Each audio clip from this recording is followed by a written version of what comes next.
Good morning, this is a foreigner in the Philippines. I'm going to have my little, what's become a ritual, walk around in the morning and just show you what's been happening. And we're at about 10 o'clock now, and there's always a lot of stuff that's happened by 10. I always used to say when I was working in my shop that I got more done by 10 o'clock if I started early than if I started late and worked the same amount of hours.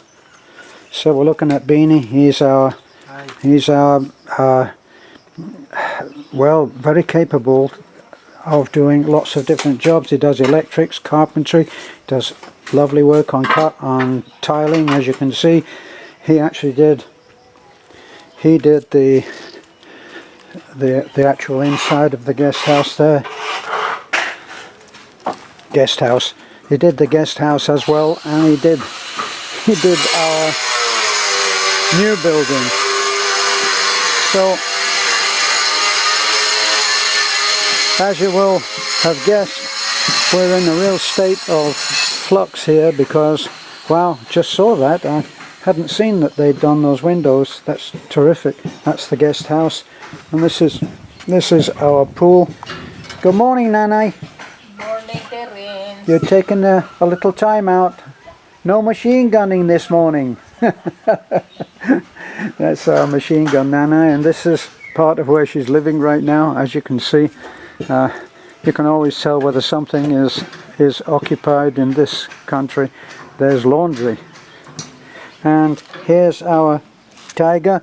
Hello, tiger baby. Are you okay? Are you? Tiger is recovering well. He looks a million times better. And this is, I think, Miney, who used to be top dog. Oh boy, she was fierce.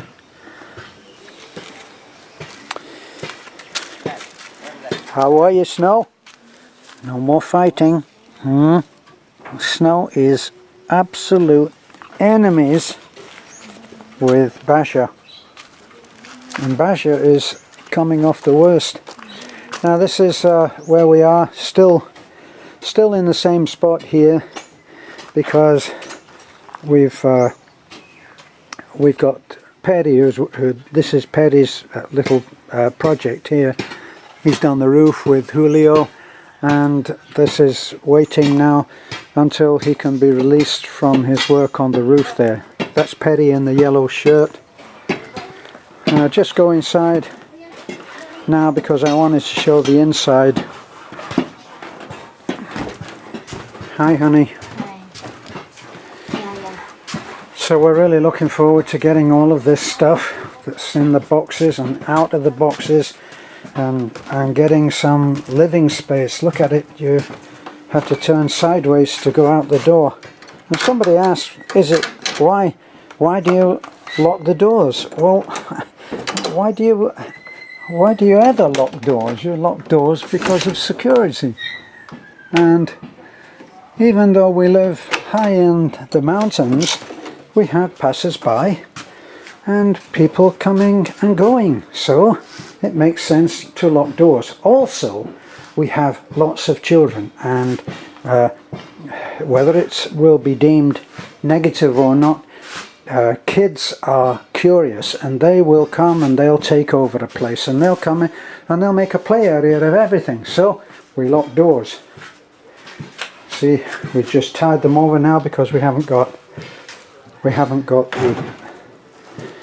the locks yet, but I'm going to undo this now so that access is there. But Beanie, this is my little make do thing for just keeping the door, assuming that if someone tries the door and they can't easily open it, then they'll assume that it has a lock of some kind. Now, someone said that the doors would be very nice if they were stained, and I agree. If all of the work looked like that with no filler, then fine. But this filler, this is Bondo, and Bondo doesn't take stain. So it looks like it's going to be a paint job. which I wasn't looking forward to because stain is so much easier, and we will try the stain first, but I have a feeling that it will turn out to be paint. And there's our lovely window, the extra window that we put in on second thoughts. A lot of people said more windows, but in fact this part of the house, if we're calling it a house, this part of the building is actually for making videos, and we wanted a backdrop that we would be able to control. And if you have bright sunlight coming into a window, unless you have very expensive front light coming onto the subject, then you're going to have a face in darkness. See here, fixed window and another fixed window, and we have one opening window. Okay, and yes, I know it's a mess. It seems like some of you just can't resist saying it's a mess. Well, we know that, and we're working with it. Now, just bearing in mind what we've all agreed on in the past, I think, and that is nothing is perfect. So don't expect things to be perfect. They're not going to be. This right now is a waiting tile. Now I'll put that broom inside so that it's not used for something that it was never meant to be used. And I'll undo our high security lock.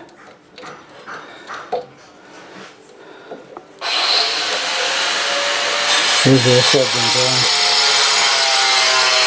Okay, so there we go.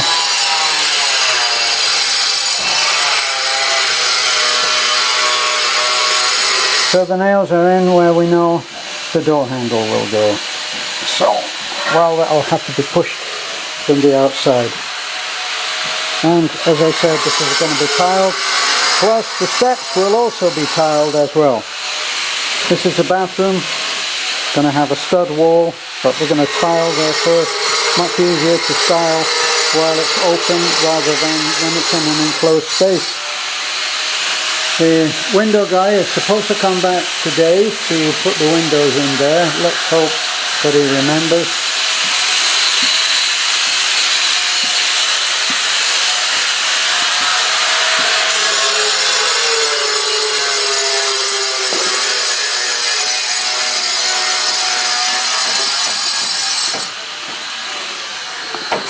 Now, it has been suggested that the cactus would make a nice center focal point. Sorry, I don't think so. It's a poor, punished cactus and hasn't been treated well with the kids. So, well, there's one banana shaped in there. Don't know how easily that will be worked in.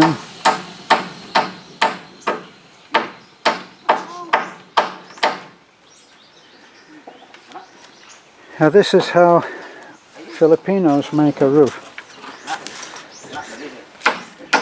All of that has gone up in situ, meaning they do that halfway. You see what looks like it's going to be a ceiling. Of course it's not. That's just tacked in there. It's pinned in there so that they have something to walk on.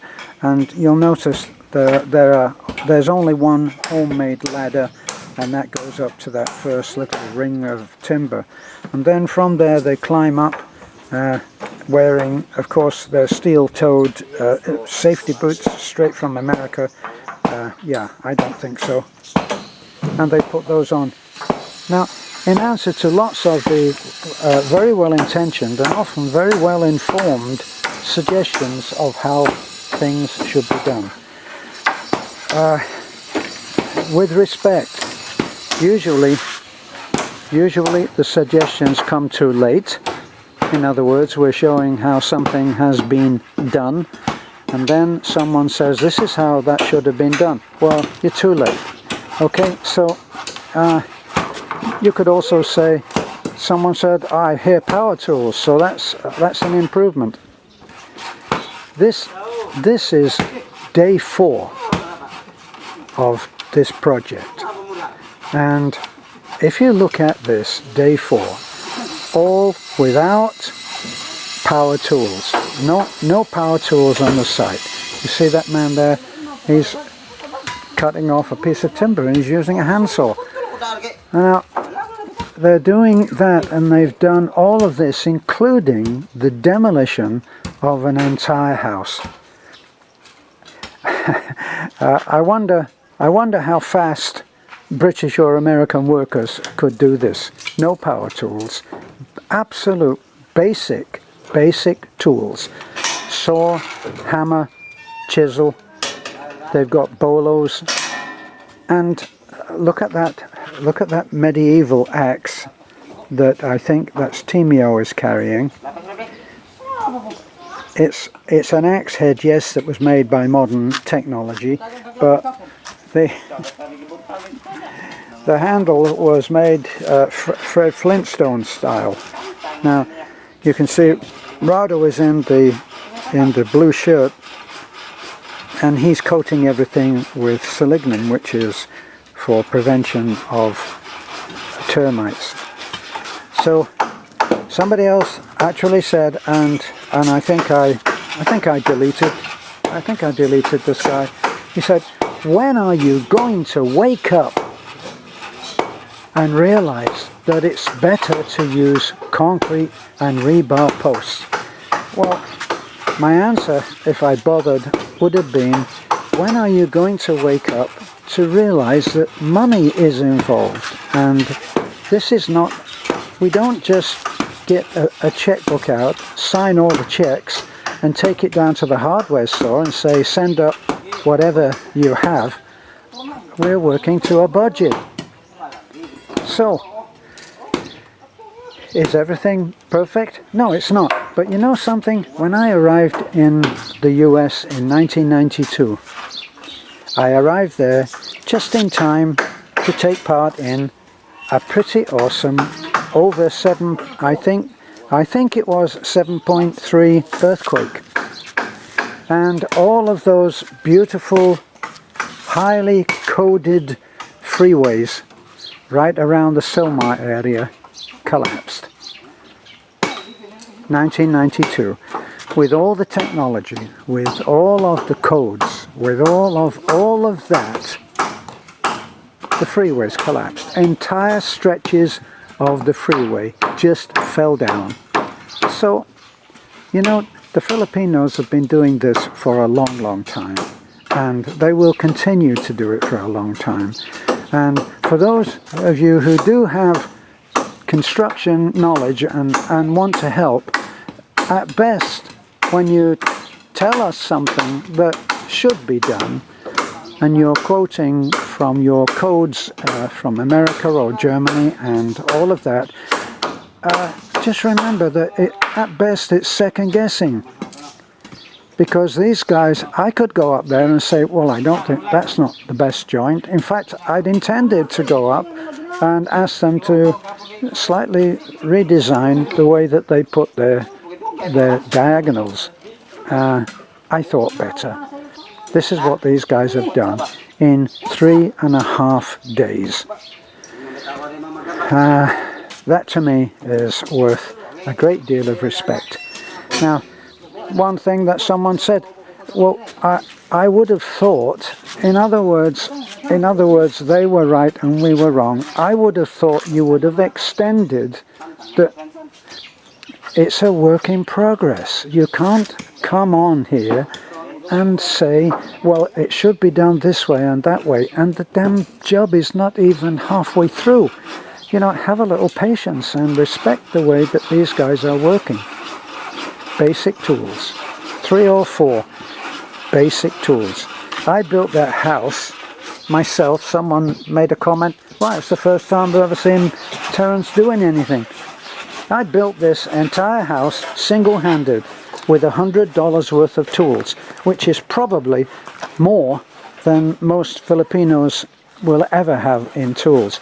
But I built that house, and it's a 2-story house, and I built that single-handed.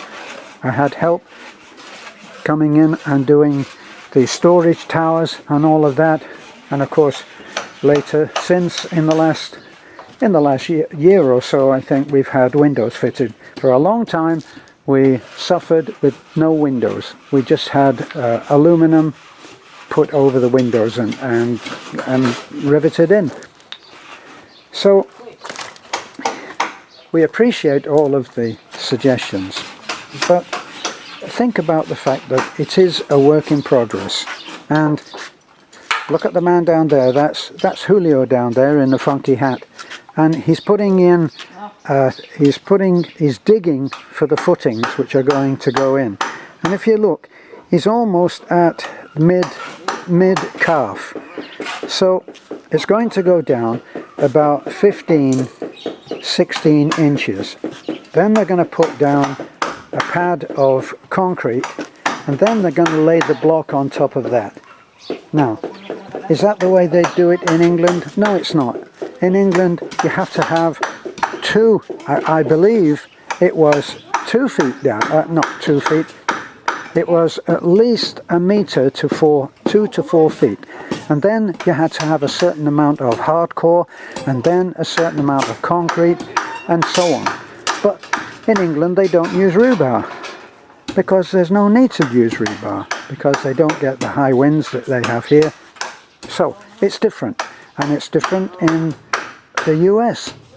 I remember seeing houses in Hollywood, North Hollywood, and they would be made of a wood frame, which is like being done here, wood frame with tar wire paper pinned over it, and then fired with stucco. Yeah, well, so much for the code of that time. Things are different. Everywhere you go, things are different. Now, today we will probably see the tin roof go on today. That's my guess. Today. 4 days, I think that's awesome. Okay, so I've had my blue has been emptied of that disgusting mess of wet gravel. I'll take it down now and I'll put it through the pressure washer, and I'll rinse out all of that crap that's obviously in there. But disappointment again.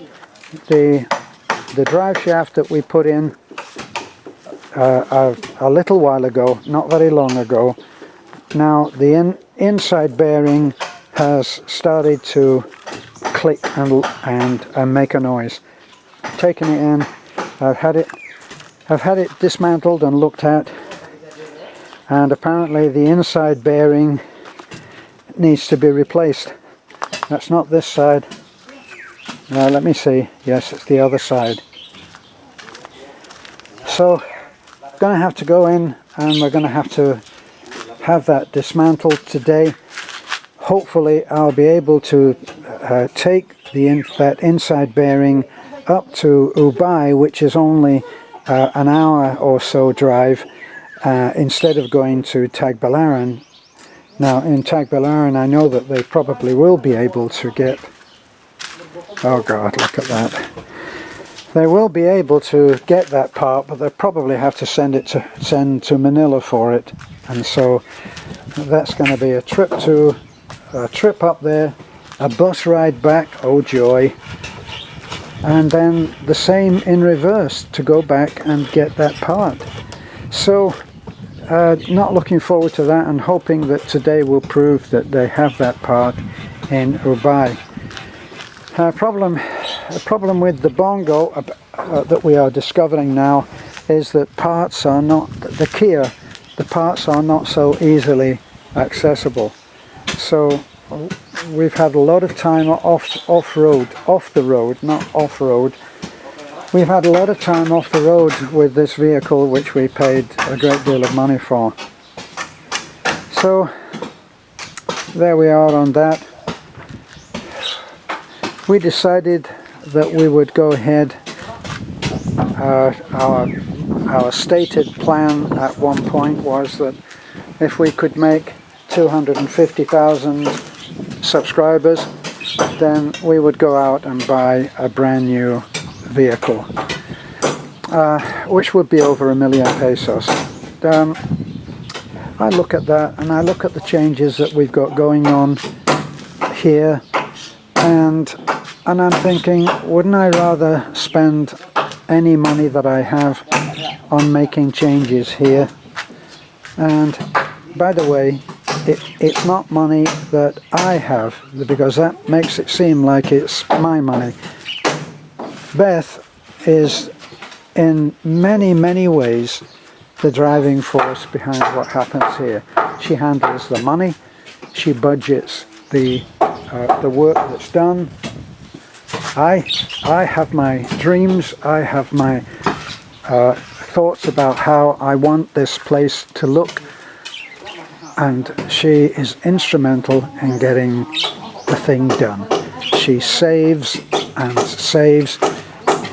We actually have a very modest life. Now, I don't have any problem with having a modest life. I live modestly anyway. When I say modestly, I'm not talking about ego or lack of it. I'm talking about the style that we live in. I have $4 reading glasses, right? I wear odd socks. We're more than happy with what we have here, even though for a lot of people it would be camping out. That's why not everybody is up for a visit to where we live. It's camping out, and if you can't bathe out of a bucket with a scoop, then you probably should go and stay in a guest house somewhere else, or a pension house. It's not for everybody, but rather than think even and plan even for getting a brand new vehicle, what we're really looking at now is to make our changes to where we live. And where we live is the most important place for us. So that's why we're going to do it this way. We're building a new house for Nanai, who has long refused to have a new house because she said when we were building houses freely, she was the one that said, no, there are families out there with lots of children who need a house more than I do, and I have a house. And so she kept being put back on the list. Now Lena got a house because someone who admires Lena and is an incredible supporter of ours said, I want Lena to have a house, and tell me what it's going to cost. I want it to be 20 by 20, and tell me what it's going to cost. And that's what we did, because that was the way that we always said we worked. If someone saw a project that touches their heart, they can say, I want the donation that I'm making to go to that. And that's exactly what would happen. And we would account for that money and the way that it had been sent. Now, this is our money, because we haven't spent the money in the same way that other people do. They suddenly get an increase in their income, and suddenly you start seeing their lifestyle change. Our lifestyle never changed.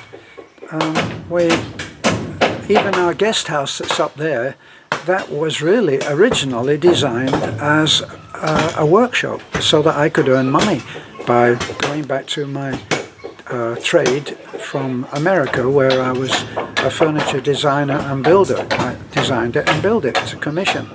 Well, we then decided that it would be good if people could come and actually have their boots on the ground and see how we work. And that's what we've done. And we never charge for the guest house. We don't encourage people to come and stay for a long time. It's usually 3 or 4 days is ideal. But we do invite people, and they stay for nothing, and they eat at our table, which, believe me, is not a flight of fantasy into famous cuisines. It's very, very basic foods. someone even said, why did you make a video about such a simple meal? Well, that's our life. That's what we do. We make videos about our simple life. Now it's changing, and it's taking on the look of being something of a rich man's abode. But actually it's not, because we have a pool that's empty, and we're working on that too. And because we live simply, we save everything.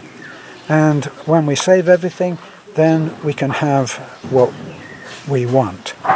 You don't see me wearing a fancy watch or rings. I have a very simple wedding ring, which is here, which costs a few hundred pesos or a couple of thousand.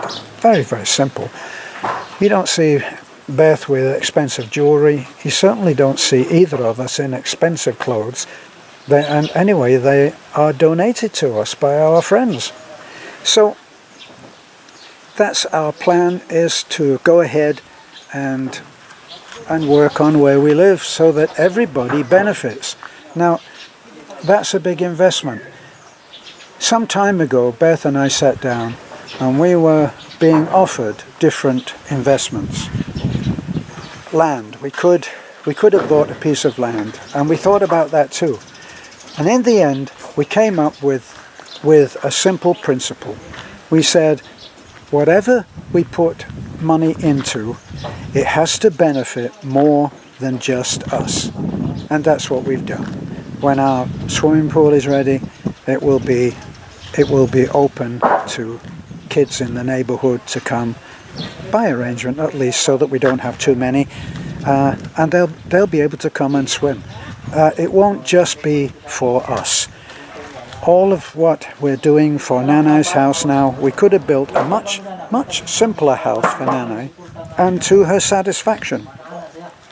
But my dream was that it would be a house that would have a large family room, dining room, kitchen, a little bit like you get in America, an open plan thing, and that it would be big enough to take a large dining room table, which I'm personally going to make for Nanai, and that table will be big enough to take the entire family. That's my dream. So that house of Nanai's can continue to be the hub of the family, because that's Nanai's place. You know, for those of you who don't know, Nanai is not a name. Nanai is a title. The word Nanai is a title, and it's a title that Nanai deserves. It means mother, and she is everybody's mother. Very, very incredible lady. So that's my walk around, and of course, as usual, sorry for the man who said, "Terence, why are you so long-winded?" Well, as Popeye said, I am what I am. So don't forget to like, comment, subscribe. Thank you for being with us again, and bye for now.